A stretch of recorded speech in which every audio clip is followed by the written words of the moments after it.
Les damos la bienvenida a esta nueva entrega de América a dos voces. Amir Valle desde Berlín y quien les habla, Johan Ramírez desde Bogotá.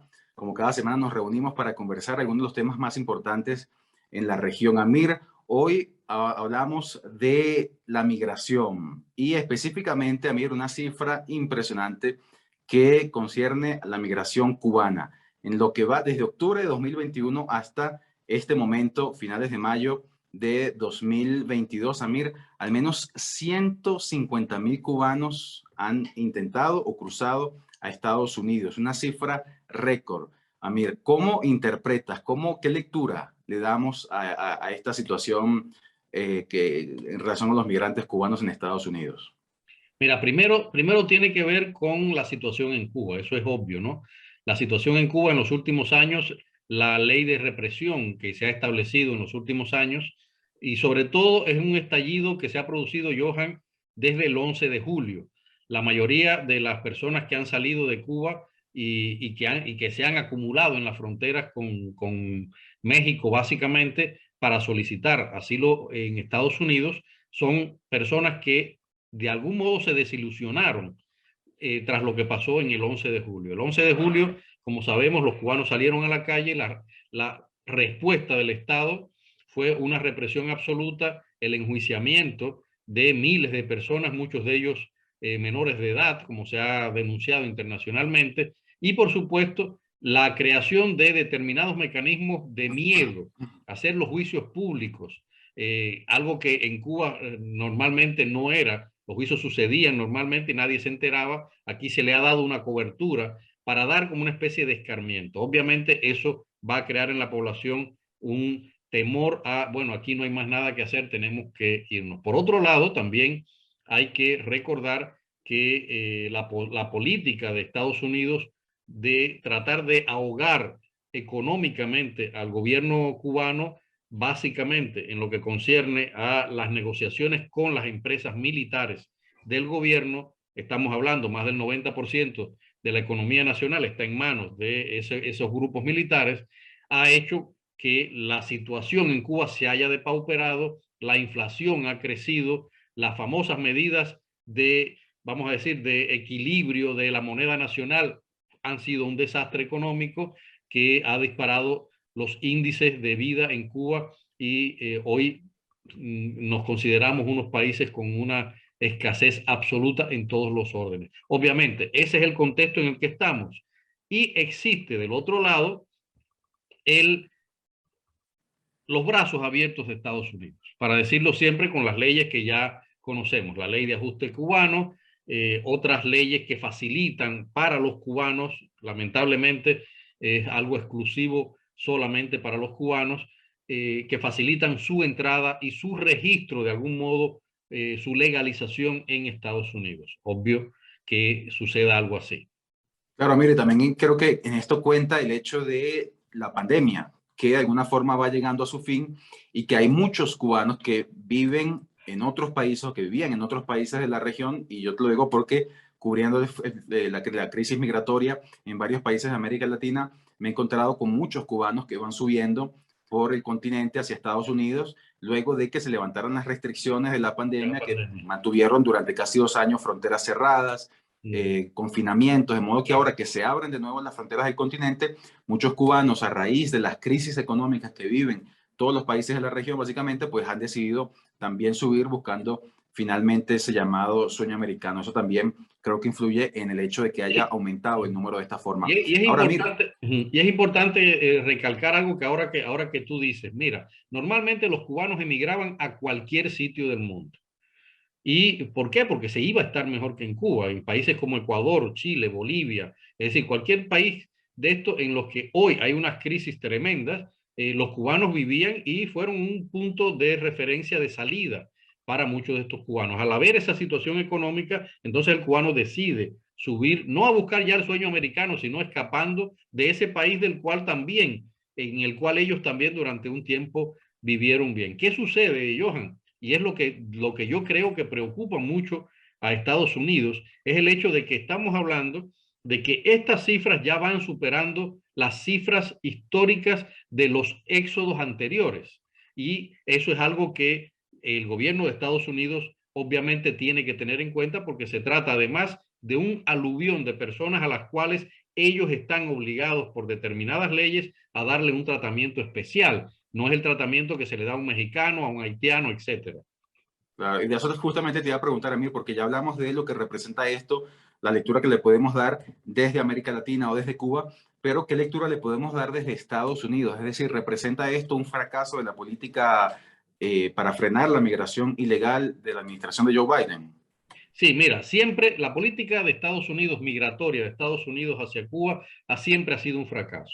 Hay que recordar que la mayoría de los reclamos del gobierno era el incumplimiento de Estados Unidos de las visas que normalmente tenía que dar. Y a partir de ahí empieza esos grandes éxodos.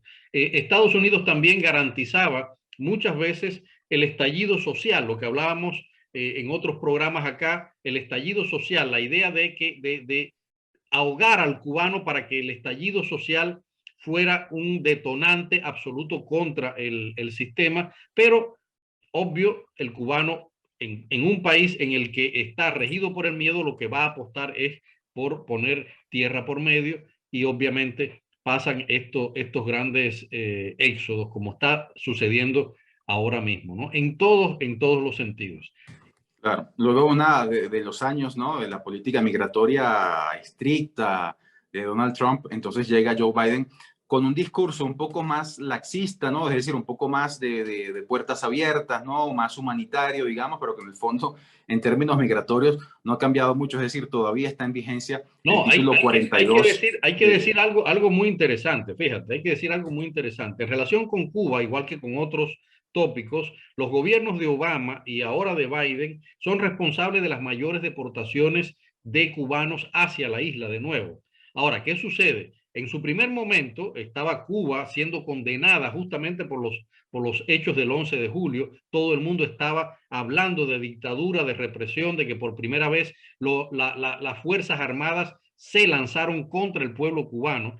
Y obviamente la posición de Biden cuando asume el poder es de tomar distancia y decir, bueno, voy a mantener por ahora las medidas que Donald Trump había tomado contra Cuba. ¿Qué es lo que sucede? Que ahora tiene un fenómeno que tiene que resolver, y es un éxodo demasiado grande solamente de cubanos, a los cuales, repito, tiene que darle un tratamiento especial. De ahí que entonces él retome algo en lo que él mismo, yo estoy absolutamente convencido que no cree, porque él lo siente como una herida, que es, hay que recordar que el que levantó las medidas contra Cuba cuando el gobierno de Obama fue precisamente Joe Biden, que era el encargado de hacerlo, y que muchas veces manifestó que se sentía un poco desilusionado de la recepción que el gobierno cubano le había dado a esas medidas, a esa apertura. Se sentía como un poco traicionado, de algún modo. Ahora de pronto, él, ante esta situación, Johan tiene que volver a ablandar, como decimos nosotros en Cuba, para sacarle presión a la olla, es decir, para que la olla no reviente. Es mejor volver a establecer mecanismos con Cuba para tratar de aplacar justamente ese éxodo. De ahí también Claro, que... y para Estados Unidos esto es un gran problema, porque no son solamente los migrantes cubanos, Exacto. está toda la migración latinoamericana, Latinoamericana. está, ahora se suma la migración de ucranianos, de Exacto. modo que esto se puede convertir en un gran monstruo, digamos, monstruo en el sentido de un gran problema para Estados Unidos, regularizar a esa gente, ofrecerle seguridad, salud, vivienda, es decir, condiciones de vida.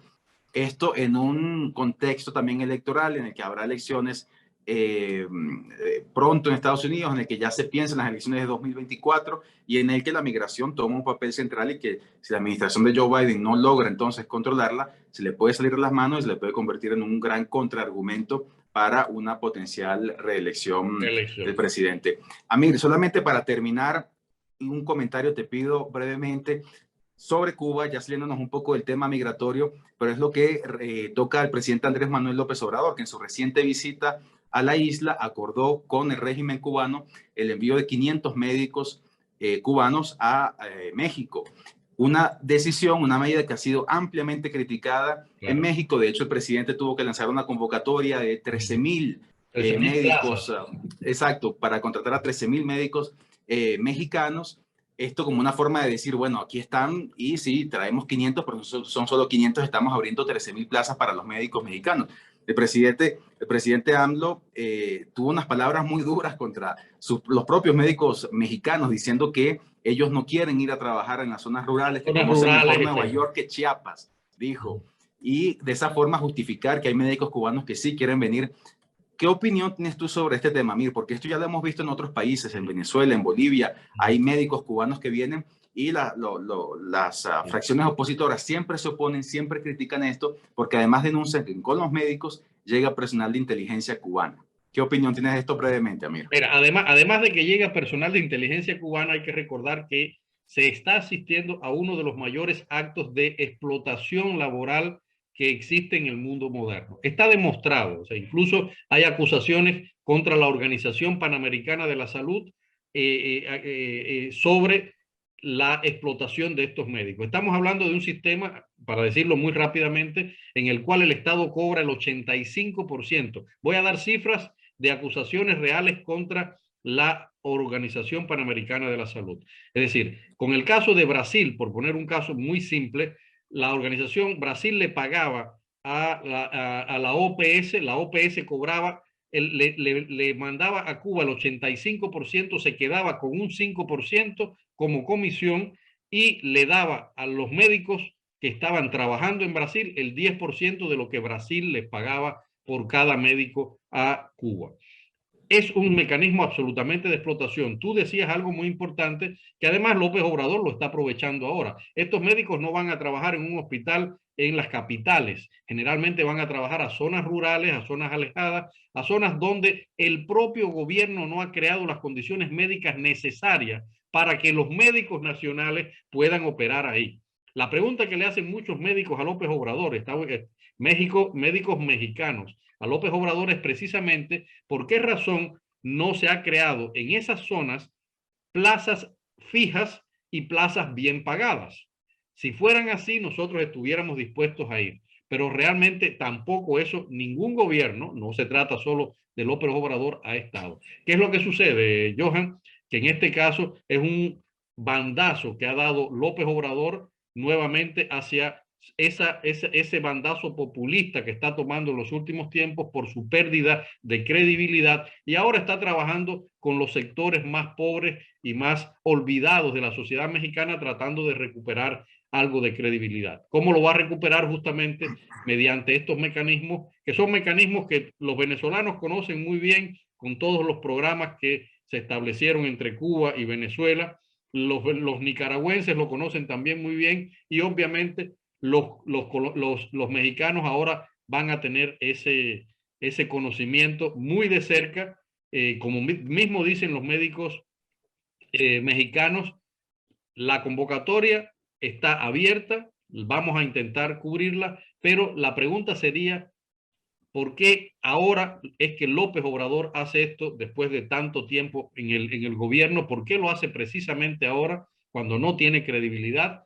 ¿Por qué apuesta sobre todo por un programa que está desacreditado a nivel internacional y que está siendo cuestionado incluso por instituciones internacionales? Claro, pero allí ganan todos, Amir, ¿no? Es decir, el presidente trata de resuelve un problema, llena un vacío donde el Estado, como tú decías, no logra llegar. Es decir, tú lo definiste muy bien, es un mecanismo de explotación moderna, pero allí gana el Estado mexicano resolviéndose un problema, gana el Estado cubano ganando dinero, y en el fondo esos médicos Ganan también cubanos los médicos. ganan porque salen de la isla, y te lo digo porque en Venezuela lo vimos, cuando vivía yo en Venezuela, lo veíamos, médicos cubanos que estaban en las mismas situaciones, pero que estaban felices. ¿Por qué? Porque ya no estaban en Cuba, estaban en Venezuela. Entonces vivir en estos países, bueno, aquella Venezuela hace 10 años de la que yo hablo, pues no había, ¿no?, las condiciones actuales. Pero en fin, en cualquier caso, ir a México será infinitamente mejor que quedarse trabajando en Cuba para estos profesionales. Amir, un gran placer haber conversado contigo. Un abrazo hasta Berlín, y a quienes nos siguen, pues hasta una próxima oportunidad acá en América Dos Voces. Si te ha gustado este video, suscríbete al canal, comparte con tus amigos en las redes sociales y activa la campanita de las notificaciones para que te avisemos cuando publiquemos un nuevo video. Muchas gracias.